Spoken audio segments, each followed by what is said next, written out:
সুপ্রভাত বন্ধুগণ, আমি আপনাদের সামনে একটি বিষয় দৃষ্টি আকর্ষণ করছি।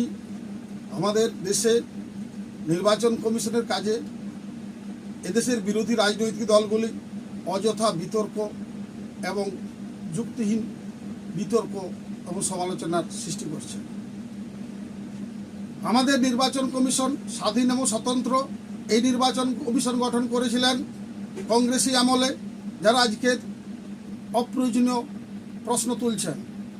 নির্বাচন কমিশন বর্তমানে যে ভোটার তালিকা সারা দেশ জুড়ে সংশোধনের কাজ করছে, তাকে সহযোগিতার করার পরিবর্তে অপ্রয়োজনীয় বিতর্ক তৈরি করে বিশ্বের কাছে ভারতকে ছোট করছে। ভারত বিশ্বের বৃহত্তম গণতান্ত্রিক দেশ, তার নির্বাচন কমিশনও স্বাধীন ও স্বতন্ত্র। ভারতের নির্বাচন ব্যবস্থা বিশ্বের অন্যান্য দেশ অনুকরণ করে।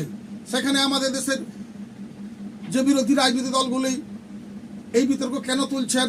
ভুয়ো ভোটারের প্রশ্নে তাদের অবস্থান কি? কেন ভুয়ো ভোটার যে কোনো দেশের যে কোনো রাষ্ট্রের কাছে অপ্রয়োজনীয় এবং দেশের পক্ষে ক্ষতিকর? তাই নির্বাচন কমিশন যে ভোটার তালিকায় ভুয়ো ভোটার চিহ্নিত করার কাজ করছেন, তাকে স্বাগত জানান।